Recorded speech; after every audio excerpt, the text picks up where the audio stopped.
So obviously the Green Bay Packers shocked the world when they selected Jordan Love in the first round. So you're thinking, okay, getting a good backup for your already good quarterback in the first round, kind of surprising. And then they made another kind of surprising move, I thought, when they went out and got A.J. Dillon in the second round, who, they already have a good running back.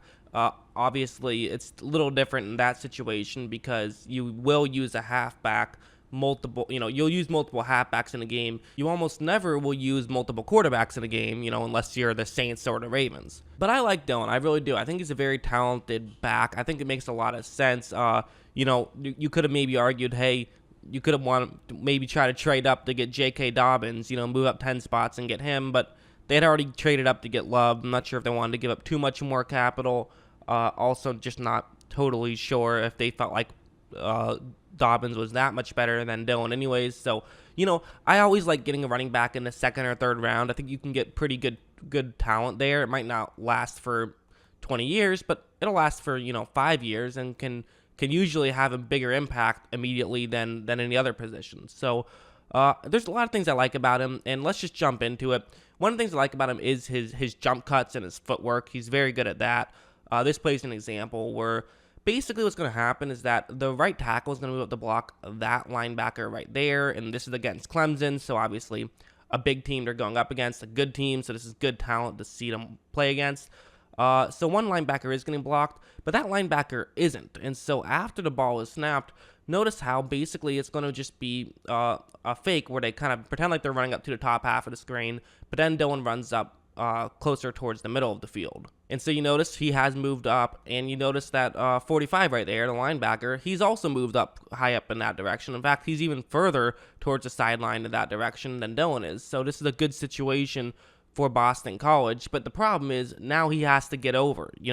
It's easy to sell someone on a fake if you really sell it, but then can you take advantage by being able to move over, you got to make sure that you time it perfectly. But watch how he is able to jump over and even gets a spin move and is able to get around the linebacker who was in front of him. Really just a fun play, I thought. Again, the kind of just shifty footwork right there to get around him. Even though the linebacker kind of did come back into the play, he was able to move around, and the jump cut was pretty fun. And it wasn't until a safety was able to actually come over and make the tackle. That's just kind of what he can do. He can just pull those kind of things off. This plays another interesting one where what's going to happen is that this is actually more of a negative play. I do like his footwork a lot. One thing that he can kind of struggle with sometimes is vision. I feel like he doesn't always make the correct read. And, Green Bay, they will have their halfbacks be making reads. So, not a lot of you're only going to run through this gap unless something crazy happens. They will definitely have plays where it's like, hey, you're going to choose this gap or that gap. Here's an example of him not having the best vision. That's going to be the blocking concept, meaning that Clemson player is going to be the one who is unblocked right here. And after the ball is snapped, he reads this play poorly. The Clemson player does. He runs way far out of the play, basically runs into his own guy, just not a great play. And so because of that, now this is a good situation for Boston College. And honestly, you can get the first down on this play if you do it properly. I mean, this can be a great situation potentially. One thing that's interesting though is that really his decision is going to come down to that block. Where should he go? Should he go closer to the middle of the field, or should he go closer towards the bottom half of the screen? And I think the obvious choice is you're going to go closer to the bottom half of the screen. I mean, his player is closer in that direction than his opponent is, so obviously that kind of tells you that's where you go. However, he's going to instead run in the other direction, and he gets tackled. Still a solid run to gain a decent amount, so not a bad run, but it could have been a much better run had he made the right read on that play. Admittedly, it's very easy to make that mistake. It looks so easy to see it when we pause it and slow it down.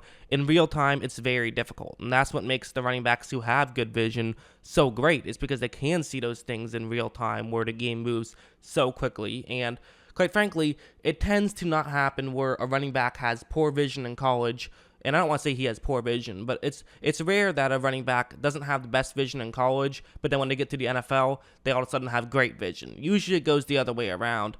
So definitely a concern. That's probably why he was a late second round pick just because of that. But that's not to say that he doesn't have a lot of talent. One thing he can do very well is block. This play is an example of that. There's two players in the backfield, and Dillon will not be the one getting the ball. It's going to be a run in that direction, and he's just going to run out to block that Clemson player right there. And watch how well he's going to pull this off. Watch how he runs out, totally absorbs that first hit, and is even able to push a defensive lineman a little bit before finally the ball carrier gets knocked out of bounds. Really just a great play by him. He's a great blocker. Like, that's just something that is definitely good about him. And so having a good pass blocking halfback, for Aaron Rodgers or Jordan Love perhaps in the near future, that has a lot of value. It really does. So I definitely think that there's some real logic to that. He is definitely, I think, an upgrade from Williams, who I didn't hate, by the way, but I do think that he will be an upgrade. And you can keep 3 halfbacks on your roster. So, now you've definitely taken a huge advantage with that number 2 running back slot. One thing I like about him too is his power. He definitely is someone who can kind of be, he's tough to bring down. I mean, just looking at his height and weight, he's 6 feet tall, which is on the tall side for a halfback, and he's 247 pounds, which is much on the big side for a halfback. I mean, Dobbins is 210 pounds, Jonathan Taylor is 227, Akers is 216 pounds, DeAndre Swift is 210 pounds. So, there's definitely, the next closest guy is still 20 pounds lighter than him. He's definitely one of the bigger halfbacks of this class, and probably the biggest big name halfback. And so this is a play that'll show how that can help him, where those are going to be the blocks that aren't really that important. The real block that you actually want to see is going to be that block right there, mostly because it's going to work terrible for Boston College and great for Notre Dame. Right when, watch that block and watch how he really just whiffs right there. It happens, but now there's a Notre Dame player who can try to blow this play up, which is unfortunate because it's 3rd down and 2. You obviously want to get the first down here. So it's really going to come down to, can Dillon do something? Can he find a way to figure something out? And the answer is going to be yes. Watch how he just puts the head down, falls forward, and is able to just barely get that first down. I mean, that's not easy to do whatsoever, but he pulled it off, and it's because of his size. He has that interesting combination where he has good footwork and he's just a big guy. You can make the argument that physically he's great. It's more of just the upstairs stuff sometimes, and I don't even want to blow that out of proportion. He's made some wrong reads. Maybe getting him better coaching will actually make him better in the NFL, even though I said it doesn't typically work that way. It does sometimes, and I think Green Bay has a good coaching staff, so I could see something like that happening. And also, with a late second-round pick, you're probably not going to get a perfect player. So if he's someone who makes an occasional wrong read, but also is just a really talented player, you'll gladly take that for a late second-round pick. And he does have speed, too. Like, he has the footwork, he has the speed. This play is an example where they're going to have those 2 players just block the edge right there, which means that for Notre Dame, the guy who's going to come around and make sure that he's the furthest guy deep, not deep, but furthest guy towards the sideline, is going to be that Notre Dame player.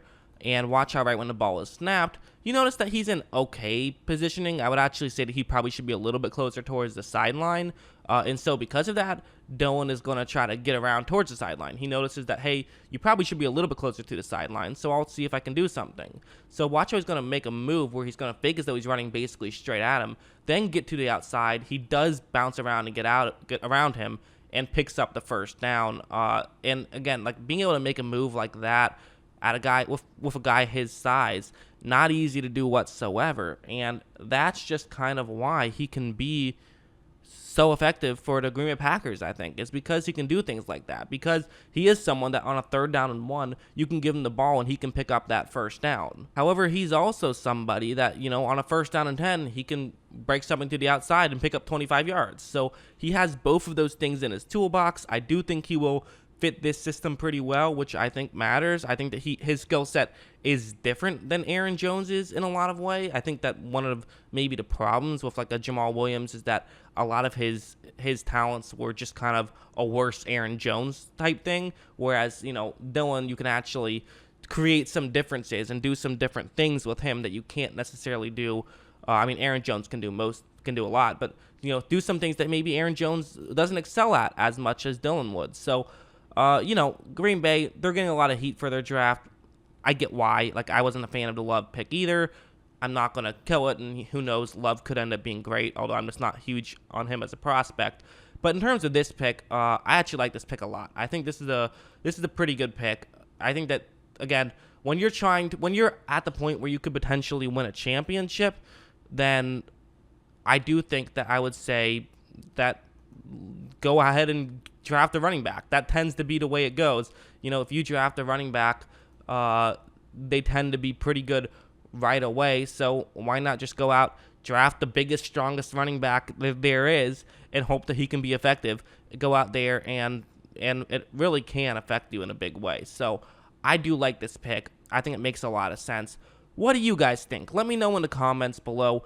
Do you think that this is somebody who can actually have an immediate impact and can be a real, a Mark Ingram to Aaron Jones's Alvin Kamara, back when the Saints were doing that? I think that could be kind of an interesting comparison.